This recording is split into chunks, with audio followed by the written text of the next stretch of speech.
The problem in today's subjective and insecure world is, how can you set a trajectory towards objective reason in your life, building responsibility and standards for yourself, when today's politics, marketing and dogmas are all pulling the so-called truth in 100 opposing directions?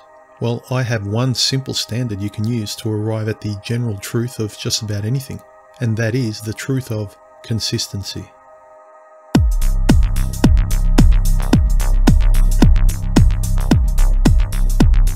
Now, this universal nihilistic non-truth that's pushed by gynocentrism to cover up their own irresponsibilities seems to me to keep everyone grounded at a zero infantile state in maturity and confidence.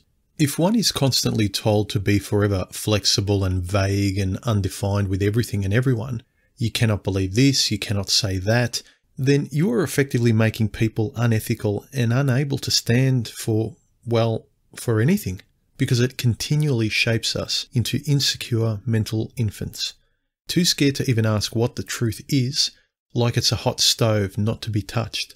I mean, why should I even try as a citizen when the goalposts are changing every day in terms of what you are permitted to even ask when attempting to clarify the truth of anything, when it's morally seen as a good thing to shut down the curious mind with such statements as, "It's not what you said, it's how you said it," exposing right away that it's not intelligence or truth or the content of the statement that's important, but rather how insecure you make the child feel. That's what's important to them. It's women's subjective standards of feelings and making the entire world into a coddled nursery daycare centre. This, according to them, should be the aim of all adult Western civilizations. We've sent a rover to Mars that we can watch in real time on our smartphones, and the next step forward, according to women, is even more children, even if they're in the form of adults. Yeah, good job, gynocentrism. Now, we've all heard of the exception to the rule. Men hear it all the time in the form of the rare and mythical Nawalt. "Not all women are like that." Or, "I know a friend's uncle's cousin who isn't like that." and because some tweet can lie or even produce a fringe example of one person they say they know that deviates from the statistical norm, that is, a unicorn, we're all somehow supposed to have faith in that unicorn as the standard of truth. Yes, we see unicorns everywhere now because we choose to. Sure, let's all live in virtual reality. That's the female motto. No, gentlemen, just because there are 1 or 2 cold days in summer does not mean we can now say summer is cold. Similarly, and generally, and rationally, Asians are not tall, clovers do not have 4 leaves, a human being's lifespan isn't 100 years, and most black men can't dunk a basketball. This normalization of the exception, gentlemen, is the romantic left or female mindset where hope in exceptions, minorities and flukes is exciting to them and should therefore become daily axioms. Kind of like the middle-aged single mums waiting for that rich, chiseled, supermodel genius male to save her. It's true if you believe and wait long enough. That's also become a common axiom to make people feel good about their poor decisions in life. You know, "You're worth it." Yeah, tell that to the older woman stroking her cat, still hoping against the odds.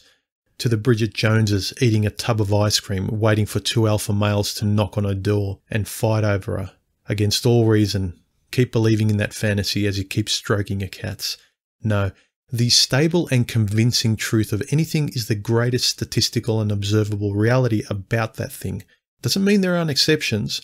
You can play with the small exceptions in life by risking a small part of your life, sure, if you find it interesting enough for whatever reason, like dating women at arm's length as a male, or taking a calculated risk in mountain climbing. But this whole close your eyes and risk big to win big gambler's mindset, rooted in hope, celebrity worship, and lack of self-esteem, where people are left homeless or women are left depressingly childless at the end of their lives, it's not healthy. If we want good lives, it's best to set foundations of probable and rational truth and then play all you like within those boundaries of truth. That's fine. Because look, when all is said and done, truth is often just dispassionate, non-biased reality. But women love bias. They love the exception and being special. Mathematical truth is not very romantic and exciting at all to women. Is it any wonder they resist this boring version of reality? Reality is not what we'd excitedly wish it to be, even if with positive intentions. It's not what a fluke or fringe anomaly might be either. I mean, just because one end of the intelligence bell curve shows a tiny percentage of men are geniuses doesn't mean that men in general are all geniuses. We are not. No, geniuses are exceptions. You and I are probably statistically average. And an odd and small 1% of any group does not define the totality of that group. The 99% defines it. The exception is insignificant to the whole, but the unexceptional and lazy left in our society today love to suffocate the whole so that they may survive. This was done over generational time as the more accomplished, secure and intelligent of our society slowly allowed the weaker and dumber a chance to have more say in the culture in greater and greater ways. But just like the rich kids of accomplished parents that built up their fortune, they run their parents' fortune into the ground eventually, lazing around, snorting coke, partying and living off others, knowing nothing of work, honour or merit. So how can we clear this fetid swamp? How can we finally draw breath in this stuffy world and live more truthfully? Which I guess is the whole point of this video. How can we know our version of truth or reality to generally be correct? Let's say you're attempting to discuss some objective aspect of life with somebody, not subjective or esoteric. How do you know what is sensible in that argument? Well, to me, simplicity generally clarifies everything. Is the argument consistent across various rational filters? This is absolutely fundamental to me. And what are those filters, you might ask? Well, to me, the following are the main pillars which I think verify most of everyday life in terms of knowing the reality of things and truth in general. So, number one, truth through the filter of personal experience. Now, the main problem with verifying truth through personal experience alone is that it is regularly biased, and one often lies to themselves to confirm their own biases. It's been scientifically shown that we regularly default to confirming our own biases more than we freshly reason in any given moment. This is due to our survival instinct mostly. 2. Truth through the filter of other people's experiences. This is even more unreliable because people can often try to save face by embellishing the truth or avoiding the truth because they care about what others will think of them or how they'll be judged, not to mention habitual liars and the mentally unstable and the people are trying to sell something by omitting the truth. Number 3, truth through the filter of common sense. While the wage gap is seen as common sense, so is the priceless value of nebulous diversity today. So you tell me how much sense is in the common person today. Common sense is useful in context perhaps, but not as an axiom the way it's used today. Number 4, truth through the filter of experts and data. Ostensibly trusting experts seems like a no-brainer toward truth, but in today's political climate where so-called experts, studies come out of feminist universities, I would be very skeptical in worshipping experts or studies like they were the Magna Carta. Besides, most so-called experts are just people with jobs that are being paid for their so-called honest findings. Ask yourself, who is paying them and are they biased based on who they work for? And those four are basically it for me. What matters is the consistency of truth across most, if not all of these filters. That's how one can know if what you or another is saying is rational or true. For example, if you're discussing everyone's favourite subject, men and women and society, in particular women's hypergamous instinct, and someone's arguing Nawalt, or most women are angels, or women would never do that, simply put it through the filters. So, firstly, personal experience. Well, in my experience, through various women with various differing personalities and upbringing, they've routinely lost interest when I've lost my job or shown any kind of weakness. So all of a sudden, they avoid owning up to their own natural monkey branching instincts by avoidant terms like, I'm just not in love anymore, or I need to be happy. Or you cite the same pattern in other people's experiences or in my friends' experiences, and it's overwhelmingly the same. Or the common sense and observable reality in the street. How many people do you know where the female is constantly dissatisfied and wants more and more, is addicted to shopping or dislikes weak or unemployed men, gets turned on by the brute? Be honest. What is reflected in media, etc.? What is the general common sense picture showing? Not what we hope for, but what plainly is. Or you pass it through the filter of data. The success rate of marriage is abysmal, and women's hypergamy is responsible for it. The data is rock fucking solid on this fact. Women cannot commit to relationships like men can because of their nature and hypergamy. And just running ideas through a couple of these filters should give a consistent picture of what the truth is. And if after running it all through these truth filters, you still get a gynocentric saying, "But I feel," well, then politely just say to them, look, if you're not going to have an adult conversation that includes reason, common sense and reality at the heart of our conversation, and you're solely just resting on your subjective feelings, then let's just change the subject and agree to disagree and walk away from that conversation. I've said it before, logic cannot reason with emotion. Logic must capitulate or logic must leave.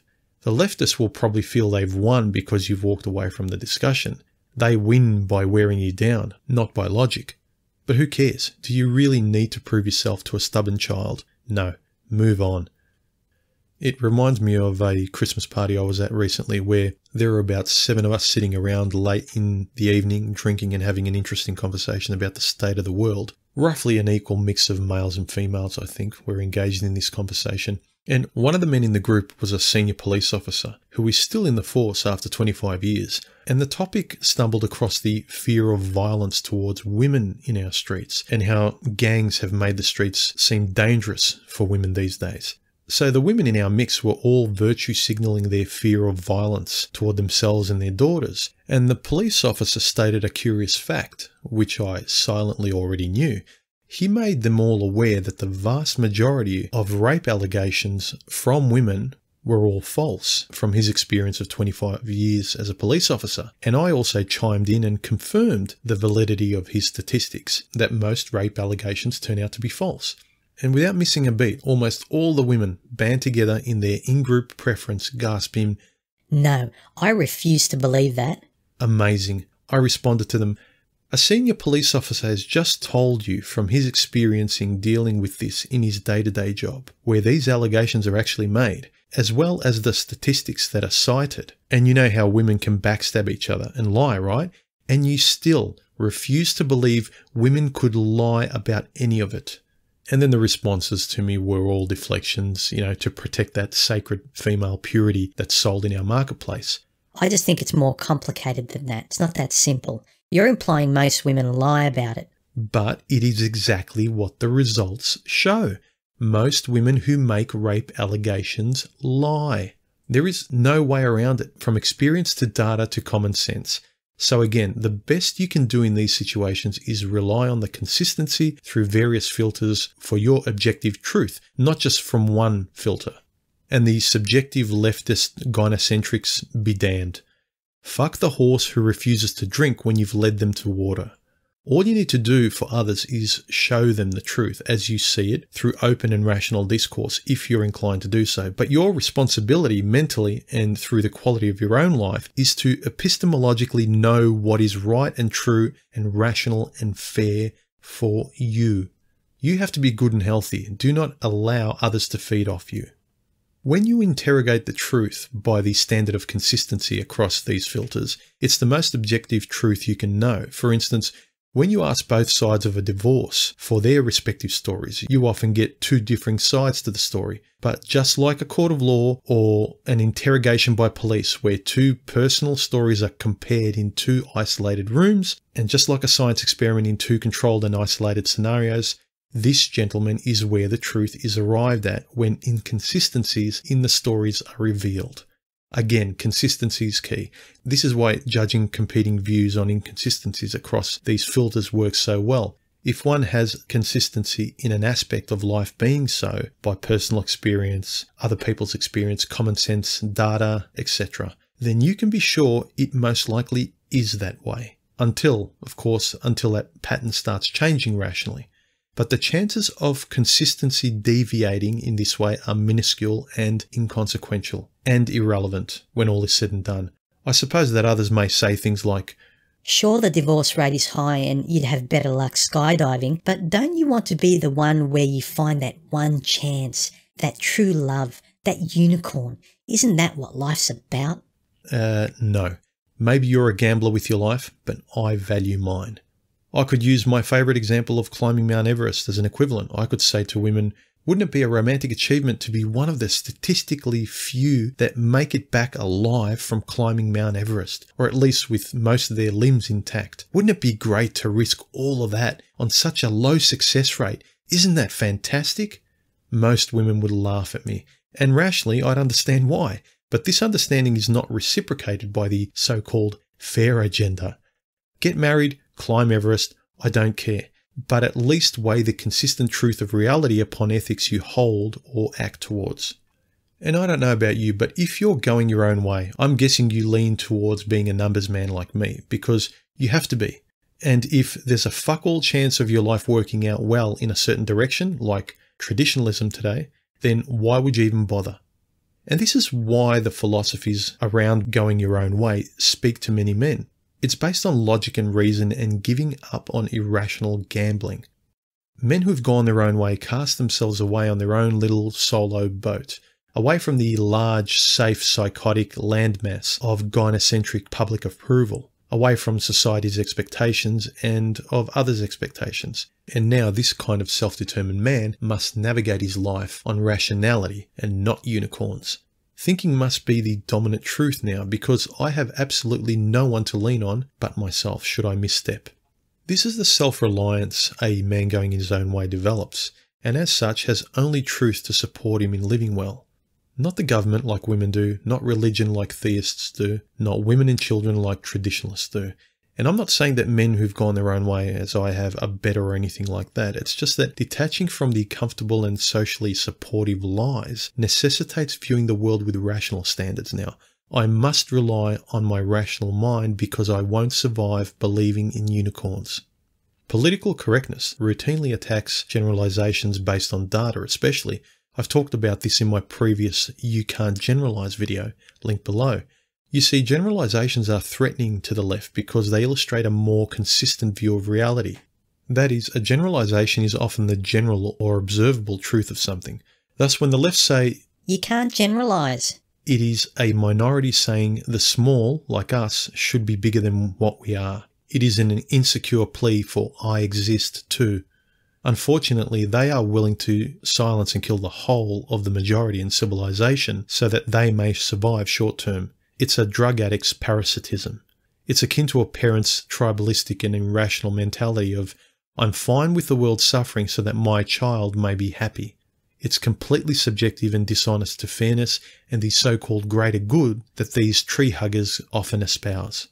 And existentially speaking, the truth of who you are is what you consistently do, gentlemen. Consistency is the key to most aspects of life, and it's no different here. Consistency doesn't just confirm the truth of ideas, but it should also confirm the truth of you. Think about that. If you're living a life that feels untrue to you, a job you hate, a relationship you deplore, that you know is not right for you, make it true for you. I suppose what I'm getting at is being content, knowing what is foundationally right in your views and actions, is ethically based in not avoiding the truth of something too.